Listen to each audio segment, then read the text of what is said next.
एईसीसी हिंदी। आज बात करेंगे यूनिट 4 के चैप्टर 1 के बारे में। एईसीसी हिंदी, जिसे आप हिंदी भाषा और संप्रेषण के नाम से जानते हो। आज बात करेंगे चैप्टर 1 की। चैप्टर 1 हमारा है व्यक्तित्व और भाषिक असीमता, आयु, लिंग, वर्ग एवं शिक्षा। तो इसको पूरे को डिस्कस करेंगे चैप्टर 1 के अंदर। व्यक्तित्व और भाषिक असीमता। असीमता क्या होती है? असीमता शब्द आपने शायद पहली बार सुना होगा या देखा होगा। असीमता शब्द का मतलब होता है आइडेंटिटी। आइडेंटिटी मतलब होता है आइडेंटिटी का पहचान, यानी व्यक्तित्व की पहचान भाषा के आधार पर, आयु के आधार पर, लिंग के आधार पर, वर्ग के आधार पर, इन सभी के आधार पर व्यक्तित्व की क्या पहचान होती है, इसको हम इस वीडियो में डिस्कस करेंगे। इंस्टा पे आप मुझे फॉलो कर सकते हो। आपकी कोई क्वेरी या क्वेश्चन है तो आप यहाँ पर आके मुझसे पूछ सकते हो। और टेलीग्राम पे जाके आप ग्रुप ज्वाइन कर लीजिए @एकलव्य स्नातक 1। यहाँ पर आपको वीडियो में जो पढ़ाया जाता है उसकी पीडीएफ मिल जाती है, तो इस ग्रुप को आप जरूर ज्वाइन करें। तो चलिए स्टार्ट करते हैं। व्यक्तित्व। व्यक्तित्व देखिए, ये जो शब्द है इसकी उत्पत्ति अंग्रेजी भाषा के कहते हैं कि पर्याय शब्द है। पर्सनैलिटी आपने शब्द सुना होगा, तो पर्सनैलिटी शब्द का पर्याय शब्द है व्यक्तित्व, जिसकी उत्पत्ति हुई यूनानी भाषा के परसोना शब्द से। यूनानी भाषा का एक शब्द है परसोना, इससे उत्पत्ति हुई व्यक्तित्व शब्द की, जिसका अर्थ क्या होता है? मुखोटा। देखिए मुखोटा क्या होता है? मुखोटा होता है, आपने कभी देखा होगा मुंह पर लगा लेते हैं जिसे मुखोटा कहते हैं। लेकिन उसका कार्य क्या होता है? उसका कार्य होता है वो व्यक्ति की पहचान बताता है। मुखौटे को देखकर पहचाना जा सकता है कि व्यक्ति किस वर्ग से है, उसकी क्या आयु है। ठीक है, तो इन सभी चीज़ों को हम मुखौटे के द्वारा पहचान लेते हैं। तो मुखौटा शब्द इसलिए प्रयोग किया गया है ताकि हम ये पहचान सकें कि व्यक्ति के व्यक्तित्व को हम पहचान सकें। प्राचीन काल में व्यक्ति के बाह्य गुणों से व्यक्तित्व की पहचान की जाती थी। यानी प्राचीन काल में व्यक्ति की अगर पर्सनैलिटी की अगर पहचान करनी है तो उसके बाह्य गुणों को देखा जाता था। बाह्य गुणों क्या होते हैं? देखिए, किस तरह से, किस प्रकार की कद काठी है, किस प्रकार का रंग है मनुष्य का, ठीक है, किस प्रकार वह बोलता है, किस प्रकार वह चलता है, ये सभी व्यक्ति के बाह्य गुण होते हैं जिनको हम देखकर ऑब्जर्व कर सकते हैं। तो प्राचीन काल में बाह्य गुणों से व्यक्तित्व की पहचान की जाती थी, परंतु बाद में बाह्य गुणों के साथ साथ, यानी बाहर जो उसके बाहरी गुण थे व्यक्ति के, उसके साथ साथ आंतरिक गुणों को भी व्यक्तित्व का महत्वपूर्ण अंग माना गया। यानी कि बाद में धीरे धीरे इसके अंदर इम्प्रूवमेंट आई और बाद में कहा गया कि जो इंटरनल गुण हैं उनकी भी एक अलग पहचान होती है जो व्यक्ति को बताती है। देखिए, इंटरनल से यहाँ पर मतलब होता है कि व्यक्ति का व्यवहार कैसा है, वह दूसरे व्यक्तियों से किस प्रकार से मिलता जुलता है, ठीक है, उसका कम्युनिकेशन स्किल्स उसके कैसे हैं। तो ये सभी चीज़ें होते हैं इंटरनल, जो उसके आंतरिक गुण जो होते हैं, ठीक है, ये होते हैं। तो इन दोनों को मिलाकर किसी व्यक्ति के व्यक्तित्व को पहचाना जाता है, यानी व्यक्ति की जो पर्सनैलिटी है होती है उसको पहचाना जाता है। कैम्फ ने यहाँ पर अपनी एक डेफिनेशन दी है। उनके अनुसार व्यक्तित्व प्राअभ्यासों संस्थाओं का या उन अभ्यास के रूपों का समन्वय है जो वातावरण में व्यक्तित्व के विशेष संतुलन को प्रस्तुत करता है। यानी अपने एनवायरनमेंट में जो व्यक्ति जो भी कार्य करते हैं, जो प्राभ्यास करते हैं, उन सभी चीजों का समन्वय है। यानी जो कार्य वातावरण में रहकर मनुष्य करता है, ठीक है, अन्य जीवों से मिलता है, अन्य व्यक्तियों से मिलता है, किस तरीके से उनके साथ व्यवहार करता है, किस तरीके से उठता बैठता है, ये सभी चीजें मिलकर उसकी पर्सनैलिटी को डिफाइन करती है, उसके व्यक्तित्व को बताता है। एक और परिभाषा देख लेते हैं हम। मोर्टन प्रिंस ने परिभाषा दी थी व्यक्तित्व की। परिभाषा उन्होंने क्या दी? उन्होंने कहा व्यक्तित्व व्यक्ति की समस्त जैविक, जन्मजात विन्यास, रुझान, मूल प्रवृत्तियां तथा अर्जित विन्यासों एवं प्रवृत्तियों का समूह है। इन्होंने कहा कि जो व्यक्ति के अंदर जन्मजात शक्तियां होती है।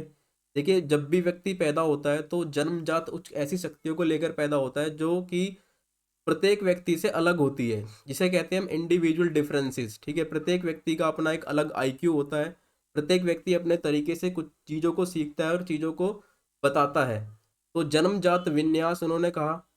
और उन्होंने कहा रुझान। रुझान क्या होता है? यानी उसका क्या इंटरेस्ट है, उसे क्या पसंद है, ये सभी चीज़ें रुझानों में आती है। मूल प्रवृत्तियां व्यक्ति की क्या है, और उसने वातावरण में रहकर क्या कुछ सीखा, लोगों के साथ मिलजुल कर उसने क्या क्या सीखा, ये सभी चीज़ें व्यक्ति के व्यक्तित्व को दर्शाती है।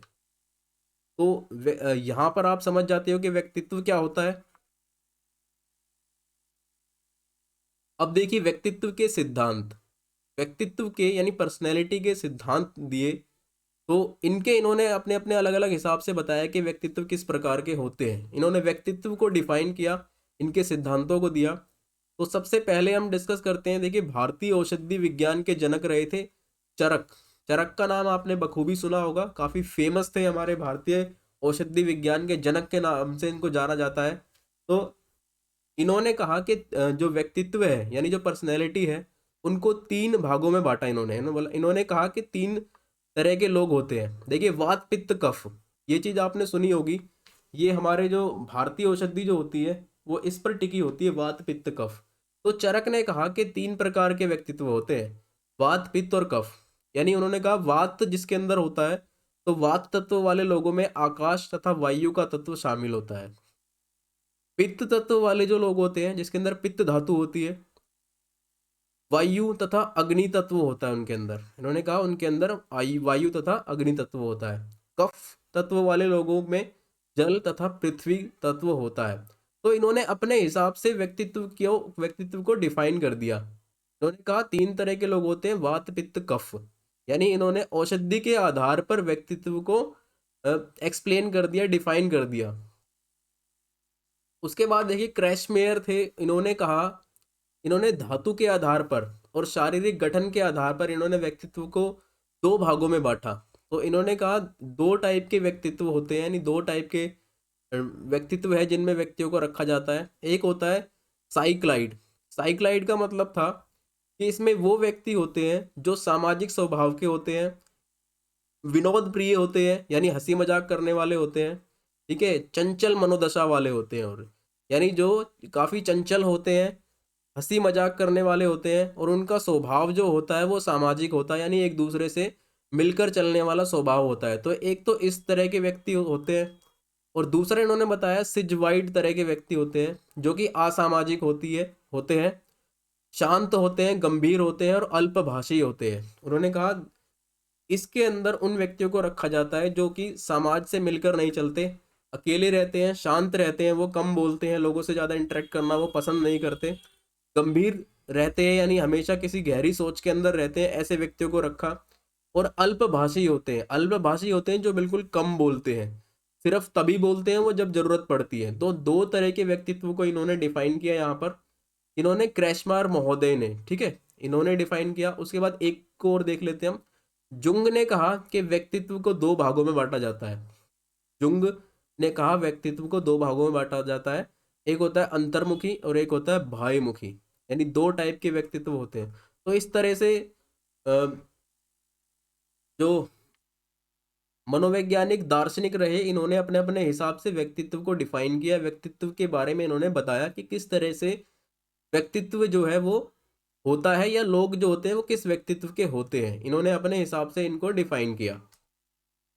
अब हम डिस्कस करते हैं व्यक्तित्व और भाषिक असीमता, आयु, लिंग, वर्ग, शिक्षा। यानी ये जो असीमता शब्द मैंने अभी आपको थोड़ी देर पहले बताया था कि पहचान से होता है, ठीक है, तो इसको डिस्कस करेंगे आयु के आधार पर, भाषा के आधार पर, लिंग के आधार पर। व्यक्तित्व की जो पहचान है वो कैसी होती है, कैसे पता चलता है कि व्यक्तित्व इस वर्ग से है, इस आयु से है।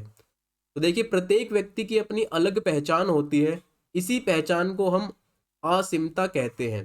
देखिए यहाँ पे आ गया वर्ड असीमता, यानी प्रत्येक व्यक्ति अपने आप में एक अलग पहचान रखता है। पृथ्वी पर जितने भी व्यक्ति है कहीं ना कहीं वो एक दूसरे से अलग है, इंडिविजुअल डिफरेंसेस हर जगह पाया जाता है। तो जो उसकी पहचान है, पहचान को ही हम कहते हैं असीमता। भाषिक असीमता की बात करें, यानी भाषा के आधार पर मनुष्य की पहचान, इसके अंतर्गत व्यक्ति को उसकी भाषा के आधार पर, अर्थात उसके द्वारा बोले जाने वाली भाषा उसकी पहचान होती है। यानी जो व्यक्ति भाषा बोलता है, जो जो वो मुंह से भाषा को बोल रहा है, वो उसकी पहचान बन जाती है। तो उसे हम कहते हैं भाषिक असीमता, यानी भाषा के आधार पर व्यक्ति की पहचान कराना, उसके स्वभाव एवं कार्यों में झलकती है। यानी भाषा जो होता है वो उसके स्वभाव में भी झलकती है, उसके कार्यों में भी झलकती है, और भाषा के आधार पर यह पहचानना भी आसान हो जाता है कि वह किस स्थान से है। देखिए, भाषा एक प्रमुख पहचान करने वाला कारक है जिसके द्वारा हम व्यक्ति को पहचान सकते हैं कि वो किस मूल का है, किस धर्म धर्म को तो शायद नहीं पहचान सकते, लेकिन वो हम ये पहचान सकते हैं वो किस मूल का है, किस स्थान का है, क्या स्वभाव है और किस तरीके से वो कार्य करता है। एग्जाम्पल के लिए देखिए, भोजपुरी गीत धीरे धीरे भोजपुरी भाषा की वह उसके बोलने वाले लोगों की पहचान बन गई। यानी भोजपुरी आपने सुना होगा, ये भोजपुरी बिहार की तरफ इसको भोजपुरी भाषा बोली जाती है। तो भोजपुरी गीत को लोग गाते थे, तो धीरे धीरे भोजपुरी भाषा उन लोगों की पहचान बन गई। यानी उन लोगों को हम भोजपुरी के रूप में ही पहचानने लगे। एक एग्जाम्पल और देता हूँ मैं आपको। देखिए, दो व्यक्ति है, एक व्यक्ति है हरियाणा का है और दूसरा व्यक्ति बिहार का है। तो इन दोनों के बीच में जो डिफरेंसेस होंगे वो भाषा के आधार पर हम आसानी से पहचान सकते हैं। इनका कल्चरल अलग होगा और इनका कल्चरल बिल्कुल अलग होगा। तो भाषा के आधार पर हम पहचान लेते हैं कि व्यक्ति किस मूल का है, किस स्थान का है, और व्यक्ति को पहचानने की आसानी हो जाती है। आयु असीमता की बात करें तो आयु व्यक्ति की भाषा को प्रभावित करता है। आयु के हिसाब से बड़ों को सम्मानित भाषा, स्नेह से पुकारना तथा छोटों को प्यार से पुकारना, बड़ों के लिए आप शब्द का प्रयोग करना, वहीं छोटों के लिए तू शब्द का प्रयोग किया जाता है। यानी आयु के हिसाब से हम लोगों के साथ अपनी भाषा का प्रयोग करते हैं और आयु भाषा को काफ़ी ज़्यादा प्रभावित करता है। जैसे आपने देखा होगा, हम जब हम बड़ों से बात करते हैं तो आप लगाकर बात करते हैं, तो उसमें कहीं ना कहीं हम ये पहचान निकाल लेते हैं कि आयु के आधार पर हमें किस व्यक्ति से कैसी बातें करनी है। ठीक है, आयु के आधार पर हम व्यक्ति के सामने अपनी बातों को रखते हैं। संप्रेक्षण के आयु संदर्भ को व्यक्ति व्यक्त करता है। बड़ों की भाषा में गंभीर, दायित्वयुक्त एवं नैतिकता वाली होती है। जो बड़े होते हैं, जो उम्र में बड़े होते हैं, उनकी जो बातें होती हैं वो गंभीर होती है और दायित्व युक्त होती है। यानी उन पे जो जिम्मेदारियां होती है उसको निभाने वाली बातें वो करते हैं और नैतिकता के साथ वो लोग बात करते हैं जो आयु में बड़े होते हैं। वहीं अगर हम छोटे बच्चों की बात करें, जो छोटे आयु में कम उम्र के होते हैं, वो देखिए खेलने में उनकी रुचि होती है और वो शिक्षा, मनोरंजन इत्यादि की बातों को ज़्यादा करते हैं। ऐसे ही जैसे प्रकार से उम्र बढ़ती चली जाती है, आयु बढ़ती चली जाती है, तो मनुष्य के शब्दावली में समृद्ध हो जाती है, या कह सकते हैं कि जो मनुष्य की शब्दावली होती है उसमें वृद्धि हो जाती है। तो आयु के आधार पर व्यक्ति की पहचान इस तरीके से की जाती है। लिंग के आधार पे या कह सकते हैं लिंग असीमता। लिंग असीमता क्या होता है? देखिए, लिंग का भाषा पर बहुत प्रभाव पड़ता है। स्त्री पुरुष, किन्नर किन्नर स्त्री, किन्नर पुरुष, ठीक है, सारे अपने अपने ढंग की भाषा का प्रयोग करते हैं। स्त्री अलग तरीके से बात करती है, पुरुष अलग तरीके से बात करते हैं। ठीक है, इनकी अलग भाषा होती है, इनकी अलग भाषा होती है। कुछ शब्दों को स्त्री अलग बोलती है, कुछ शब्दों को पुरुष अलग बोलते हैं। यानी कि कुछ ना कुछ डिफरेंसेस होते हैं लिंग के आधार पे। लिंग भेद विश्व की सभी भाषाओं में दिखाई देता है। कुछ स्त्री और कुछ पुरुष जटिल भाषा, कड़क भाषा का प्रयोग करते हैं। देखिए कि कुछ ऐसे स्त्री पुरुष होते हैं जो जटिल और कड़क भाषा का प्रयोग करते हैं। ये स्थान से भी आप ले सकते हैं कि कुछ कई स्थानों के लोग ऐसे होते हैं जो जटिल और कड़क भाषा को बोलते हैं। तो वहीं कुछ स्त्री और पुरुष ऐसे होते हैं जो नर्म भाषा का प्रयोग करते हैं, या नर्म भाषा का प्रयोग करना उनको ठीक लगता है। कई भाषाओं में स्त्री और पुरुष समान शब्दों का प्रयोग करते हैं, तो कई भाषाओं में वो एक शब्द के लिए समान शब्द का प्रयोग नहीं करते। देखिए, अलग अलग लैंग्वेजेस बोली जाती है अलग अलग स्टेट में, अलग अलग कंट्रीज में। तो कई जगह ऐसा होता है कि एक ही शब्द के लिए स्त्री और पुरुष एक एक ही शब्द के लिए एक समान शब्द का प्रयोग करते हैं, लेकिन कई जगह ऐसा होता है कि स्त्री और पुरुष एक शब्द के लिए एक समान शब्द का प्रयोग नहीं करते हैं। उदाहरण के लिए मैं आपको बताता हूँ, जापानी भाषा में कोई व्यंजन है। व्यंजन आप जानते हो क्या होता है? व्यंजन होता है कोई खाना। ठीक है, कोई स्वादिष्ट व्यंजन है, किसी व्यापक को स्वादिष्ट लगता है, यानी एक लोगों का ग्रुप है, उसको वो व्यंजन काफी स्वादिष्ट लगता है, तो उसे वो उमाई शब्द से उसको वो बताते हैं। यानी उसके लिए जैसे हम कहते हैं ना डिलीशियस, तो वो लोग जापानी में उसको कहते हैं उमाई। जब एक पूरे ग्रुप को, व्यापक होता है ग्रुप जिसके अंदर सभी लोग हैं, ठीक है, वो कहेंगे उसको उमाई। और वही व्यंजन स्त्रियों स्त्रियों को अगर स्वादिष्ट लगता है तो वो उसको बोलती है ओसीस। ठीक है, वो उसको ओसिस बोलती है। तो हो गया ना, एक ही शब्द के लिए अलग अलग शब्दों का प्रयोग किया गया है यहाँ पर। तो इस तरीके से लिंग के आधार पर भाषा को अलग तरीके से प्रयोग किया जाता है। अब देखिए, वर्ग के आधार पर हम बात करें तो वर्ग एक समूह का बोध कराता है। वर्ग हमें क्या बताता है? वर्ग हमें ये बताता है कि वो किस समूह से है। ठीक है, समाज में विभिन्न वर्गों या स्तरों में विभाजित है। समाज जो है वो विभिन्न वर्गों में विभाजित है। अलग अलग वर्ग है यहाँ पर। धनी वर्ग है, उच्च वर्ग है, मध्यम वर्ग है, निम्न वर्ग है, शिक्षक वर्ग है, पुरुष वर्ग, महिला वर्ग। तो ये सभी क्या है? ये एक समूह की पहचान कराता है। ठीक है, देखिए, पढ़े लिखे लोगों के समूह को क्या बोलते हैं? ये एक शिक्षित वर्ग है, शिक्षक वर्ग है। जो अत्यधिक अमीर होते हैं उनको बोलते हैं हम धनी वर्ग। तो ये वर्ग जो है किसी समूह की पहचान कराता है। किसी भी वर्ग में भाषा का अनुकरण माता से आरंभ होता है। इन सभी वर्गों को संप्रेषण की प्रक्रिया प्रभावित करती है। और कोई भी जो वर्ग है उसके अंदर जब पहला संप्रेषण स्टार्ट होता है, पहली जो भाषा स्टार्ट होती है वो माता के द्वारा स्टार्ट होती है, यानी अपनी माता से वो कुछ सीखते हैं। फिर इसके बाद उन सभी वर्गों में, देखिए सभी वर्गों में क्या आ जाता है? डिफरेंस आ जाता है। उसके बाद शिक्षक वर्ग जो है वो अपना एक अलग तरीके से बातों को रखता है, अलग तरीके से वो बातों को समझते हैं। निम्न वर्ग जो होगा वो अलग तरीके से अपना अपने वर्ग के साथ इंटरेक्ट होगा, है ना। सबका रहन सहन अलग हो जाता है, बातचीत करने का तौर तरीका अलग हो जाता है। तो ये वर्गों की पहचान जो कराता है वो कहलाता है वर्ग असीमता। अब बात करते हैं शिक्षा असीमता के बारे में। शिक्षा मनुष्य के साथ साथ उसके वर्ग की पहचान भी कराती है। देखिए, शिक्षा मनुष्य की तो पहचान कराती ही है, उसके साथ साथ वो उसके वर्ग को बताती है कि वे किस वर्ग से है या किस समूह से वो ताल्लुक रखता है। शिक्षा असीमता को दो भागों में देखा जाता है, यानी शिक्षा को दो भागों में बांटा जाता है। एक होता है शिक्षित वर्ग और दूसरा होता है अशिक्षित वर्ग। दो तरह के लोग होते हैं। एक होते हैं शिक्षित, जो पढ़े लिखे लोग होते हैं, जो सभी चीज़ों को समझ सकते हैं, जो पढ़ाई लिखाई से संबंधित व्यक्ति जो होते हैं वो शिक्षित वर्ग से होते हैं। और एक होते हैं अशिक्षित वर्ग, जिन्होंने पढ़ाई लिखाई नहीं करी होती है। इन दोनों वर्गों के बीच का जो रहन सहन होता है वो अलग होता है। उनके बीच जो बातचीत होती है वो अलग होती है। और उनके कार्य, जो वो कार्य करते हैं वो भी अलग अलग होते हैं। और लोगों के साथ इनका व्यवहार करने का तौर तरीका भी अलग होता है। ठीक है, तो शिक्षा के आधार पर लोगों की पहचान करी जा सकती है कि कौन व्यक्ति शिक्षित वर्ग से है और कौन व्यक्ति अशिक्षित वर्ग से है, जो कि इनकी पहचान को बताता है।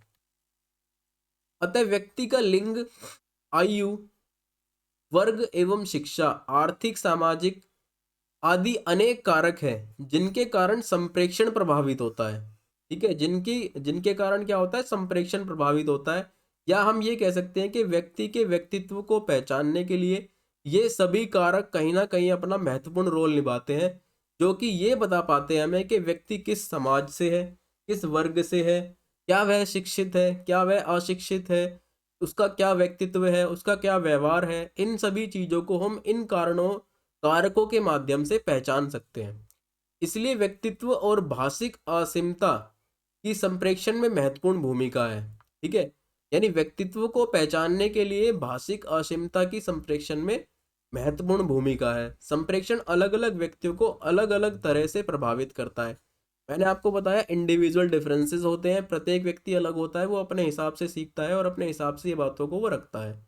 और भाषिक असीमता भी संप्रेषण की प्रक्रिया को अपने ढंग से प्रभावित करती है। यानी जो भाषा के आधार पर पहचान होती है वो संप्रेषण को अपने हिसाब से संप्रेषण करते हैं या और संप्रेषण की प्रक्रिया को प्रभावित करते हैं। तो ये चैप्टर 1 था, यूनिट 4 का चैप्टर 1 था। यहाँ पर ये चैप्टर खत्म हो जाता है।